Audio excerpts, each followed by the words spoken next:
இது நியூஸ் ஃபர்ஸ்டின் பிரதான செய்திகள். முதலில் தலைப்புச் செய்திகள். சோசலிச இளைஞர் சங்கம் ஏற்பாடு செய்திருந்த ஆர்ப்பாட்டம் மீது போலீசார் கண்ணீர் புகை பிரயோகம், 15 பேர் காயம். வரவு செலவு திட்டத்தின் 2ஆம் வாசிப்பு மீதான வாக்கெடுப்பு மேலதிக வாக்குகளால் நிறைவேற்றம். ஐக்கிய தேசிய கட்சியின் பார்லிமெண்ட் உறுப்பினர் மோகன்லால் கிரேடு ஆளும் கட்சியுடன் இணைவு. வங்காள விரிகுடாவில் தாழமுக்கம், மீண்டும் சீரற்ற வானிலை நிலவுவதற்கான சாத்தியக்கூறுகள். தொடர்பான உள்நாட்டுச் செய்திகள். வங்காள விரிகுடாவில் ஏற்பட்டுள்ள தாளமுக்கம் காரணமாக கிழக்கு மற்றும் தெற்கு கடற்பகுதிகளில் காற்றின் வேகம் அதிகரிக்கலாம் என இடர் முகாமைத்துவ மத்திய நிலையம் தெரிவிக்கின்றது. எனவே மீனவர்கள் அது குறித்து மிகுந்த அவதானத்துடன் இருக்க வேண்டும் என மத்திய நிலையத்தின் உதவி பணிப்பாளர் பிரதீப் கொடிப்பிடை குறிப்பிட்டார். இதேவேளை இந்த நிலைமை குறித்து மக்கள் அவதானமாக இருக்க வேண்டும் என வளிமண்டலவியல் திணைக்களம் அறிவுறுத்தியுள்ளது. ஜனாதிபதி மஹிந்த ராஜபக்ச அந்த பாராளுமன்றத்தில் எழுப்பிய குரல் என்ற தலைப்பிலான நூல் ஒன்று நேற்று வெளியிடப்பட்டது. ஜனாதிபதி மஹிந்த ராஜபக்ச பாராளுமன்றத்திற்கு தெரிவான 1970ஆம் ஆண்டிலிருந்து 2005ஆம் ஆண்டு வரை பாராளுமன்றத்தில் ஆற்றிய உரைகள் இந்த புத்தகத்தில் உள்ளடக்கப்பட்டுள்ளன. ஜனாதிபதியின் யோசனைக்கேற்ப அமைச்சர் டலஸ் அழக பெருமவின் ஆலோசனையுடன் ஜனாதிபதி தகவல்கள் கேந்திர நிலையம் ஸ்தாபிக்கப்பட்டுள்ளது. அந்த நிலையத்தினாலேயே ஜனாதிபதி மஹிந்த ராஜபக்ச அன்று பாராளுமன்றத்தில் எழுப்பிய குரல் என்ற நூல் எழுதப்பட்டுள்ளது. முதலில் சமய தலைவர்களுக்கு அதன் பிரதிகள் வழங்கப்பட்டதுடன் புலமை பரிசில் பரீட்சையில் சித்தியடைந்த மாணவர்கள் சிலருக்கும் உயர்தரத்தில் கல்வி கற்கும் மாணவர்களுக்கும் இந்த நூலின் பிரதிகள் கையளிக்கப்பட்டன. அத்துடன் ஜனாதிபதி மஹிந்த ராஜபக்ச கல்வி பயின்ற காலி ரிச்மண்ட் கல்லூரி, கொழும்பு நாலந்தா கல்லூரி மற்றும் தர்ஸ்டன் கல்லூரி என்பவற்றின் விவாத அணிகளுக்கும் நூலின் பிரதிகள் வழங்கப்பட்டன. சோசலிச இளைஞர் சங்கம் இன்று கொழும்பில் ஏற்பாடு செய்திருந்த ஆர்ப்பாட்டத்தின் மீது போலீசார் கண்ணீர் புகை பிரயோகம் மேற்கொண்டனர். 2012ஆம் ஆண்டுக்கான வரவு செலவு திட்டத்துக்கு எதிர்ப்பு தெரிவித்து இந்த ஆர்ப்பாட்டம் ஏற்பாடு செய்யப்பட்டிருந்தது. மருதானை தொழில்நுட்ப கல்லூரிக்கு அருகில் இந்த ஆர்ப்பாட்டம் ஆரம்பமானது. சீரற்ற வானிலைக்கு மத்தியிலும் ஆர்ப்பாட்டக்காரர்கள் முன்னோக்கி சென்றனர். கோட்டை நிதி அமைச்சு வரை இவர்கள் பேரணியாக செல்ல முற்பட்டனர். எனினும் அவர்களால் லேக் ஹவுஸ் சுற்றுவட்டம் வரை மாத்திரமே செல்ல முடிந்தது. லோட்டஸ் வீதிக்கு அருகில் ஆர்ப்பாட்டக்காரர்களை போலீசார் வழிமறித்தனர். தடைகளையும் தாண்டி முன்னோக்கி செல்ல முற்பட்ட ஆர்ப்பாட்டக்காரர்கள் மீது போலீசார் கண்ணீர் புகை பிரயோகம் மேற்கொண்டதுடன் நீர்த்தாரையும் மேற்கொண்டனர்.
போலீசாரின் தடைகள் காரணமாக குறித்த இடத்திலிருந்து தமது எதிர்ப்பை வெளியிட்ட ஆர்ப்பாட்டக்காரர்கள் பின்னர் கலைந்து சென்றனர்.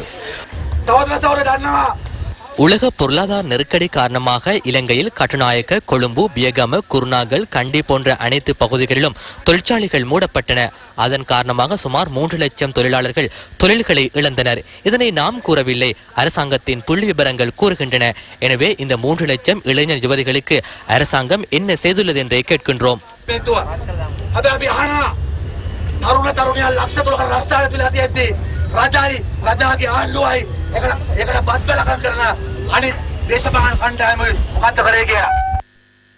போலீசாருக்கும் ஆர்ப்பாட்டக்காரர்களுக்கும் இடையே இடம்பெற்ற மோதலில் 15 பேர் வரை காயமடைந்து வைத்தியசாலையில் அனுமதிக்கப்பட்டுள்ளனர். காயமடைந்தவர்களில் 7 போலீஸ் உத்தியோகத்தர்களும் அடங்குவதாக வைத்தியசாலையின் திடீர் விபத்துக்கள் பிரிவு தெரிவித்தது.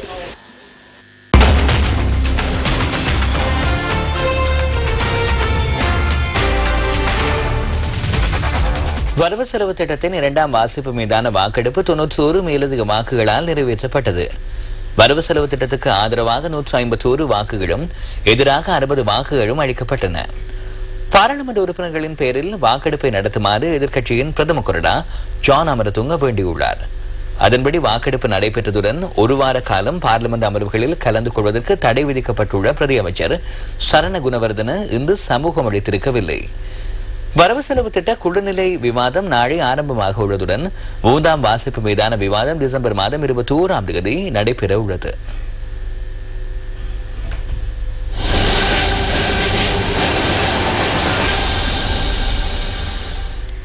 ஐக்கிய தேசிய கட்சியின் கொழும்பு மாவட்ட பாராளுமன்ற உறுப்பினர் மொஹான்லால் கிரேரு இன்று ஆளும் கட்சி உறுப்பினர்களின் ஆசனத்தில் அமர்ந்து கொண்டார். இன்றைய வரவு செலவு திட்ட விவாதத்தில் கருத்து தெரிவித்த மொஹான்லால் கிரேரு, මගේ ජීවිතේ මම වැදගත් තීරණයක් තීන්දුවක් ගත්තා. මම මේ තීරණය ගත්තේ තනියම ආරාධනාවලින් නෙවෙයි. எனது வாழ்க்கையில் நான் இன்று முக்கிய தீர்மானம் ஒன்றை எடுத்துள்ளேன். நான் தனியாக இந்த தீர்மானத்தை எடுத்தேன். அழைப்புகள் விடுக்கப்படவில்லை. சலுகைகளை பெற்றுக்கொண்டு இந்த தீர்மானத்தை எடுக்கவில்லை. எனது அறிவினாலும் இயலுமையினாலும் ஏதாவது ஒன்றை நிறைவேற்ற வேண்டும் என்றால் அதற்காக நான் முயற்சி செய்ய வேண்டும். இந்த நாட்டுக்காக சேவையாற்றுள்ளேன் என மகிழ்ச்சியாக நான் 2 கண்களையும் மூட வேண்டும். இந்த வரவு செலவு திட்டத்தின் போது அரசாங்கத்துக்கு ஒத்துழைப்பு வழங்க தீர்மானித்தேன். அப்பாவி மக்களுக்காக சேவையாற்ற வேண்டும். நிமிர்ந்து நின்று உங்கள் அனைவருக்கும் புலப்படும் சேவைகளை கல்விக்காக ஆற்றுவேன். அதற்காக மிக்க அர்ப்பணிப்புடன் செயற்படுவேன். සම්මානසර සියලු දෙනාට දැනෙන වැඩක් අධ්‍යාපනය වෙනුවෙන් කරන්න මගේ ජීවිත පරිත්‍යාගයෙන් වැඩ කරනවා කියලා මම හිතුවා.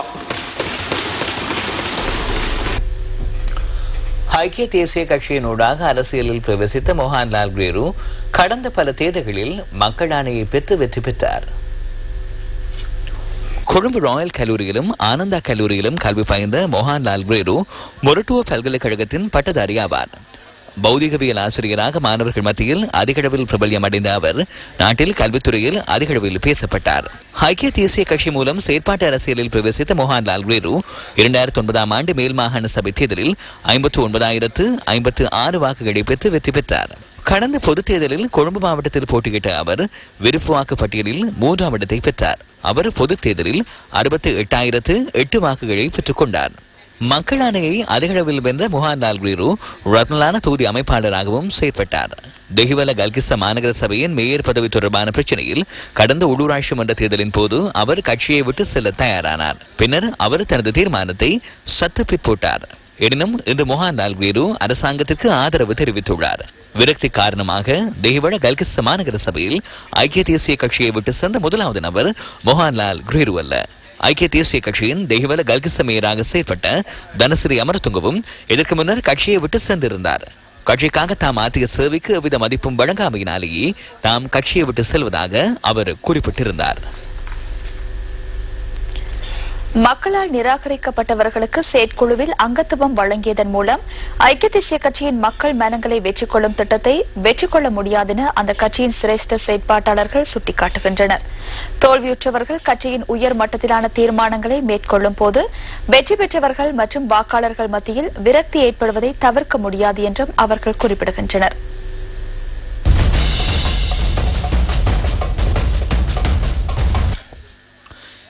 இலங்கையின் எதிர்க்கட்சிக்கும் எதிர்க்கட்சி தலைவருக்கும் நியூசிலாந்தின் எதிர்க்கட்சி தலைவர் பில்கோஃப் ஜனநாயக ரீதியிலான உதாரணத்தை முன்வைத்திருந்தார்.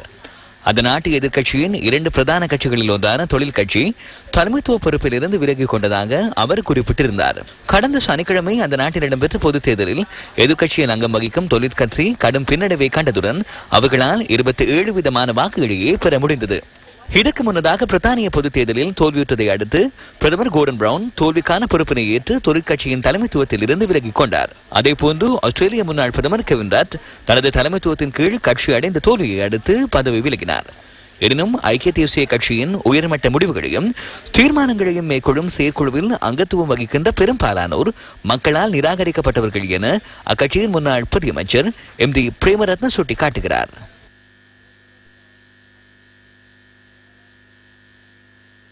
අද එක්සත් ජාතික පක්ෂයේ කෘත්‍යාධිකාරී මණ්ඩලයේ පත් කරගෙන ඉන්නේ නායකත්වයට ඕන කරන නායකත්වය ආරක්ෂා කරන්න කැප වෙලා ඉන්න.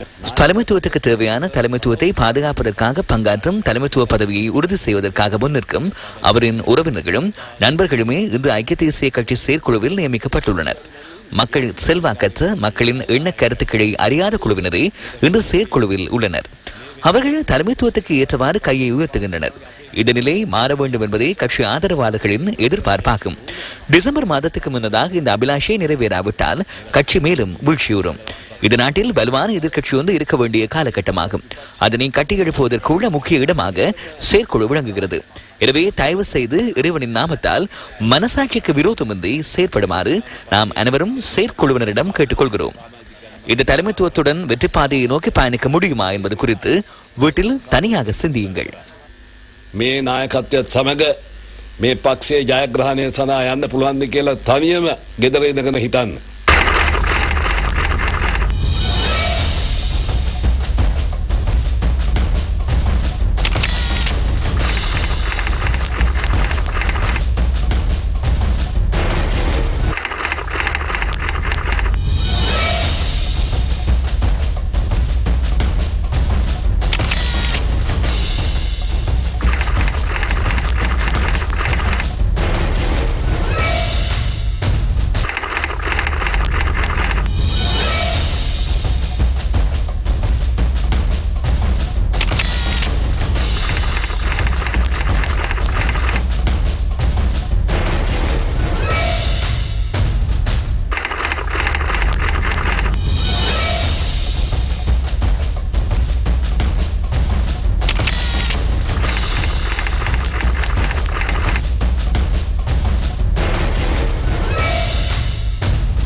இதேவேளை தலைமைத்துவம் குறித்து அதிருப்தியுற்ற கட்சியை விட்டு மக்கள் செல்வாக்குழு ஐக்கிய தேசிய கட்சி உறுப்பினர்கள் வெளியேறுவது இன்னும் முற்றுப்பெறவில்லை.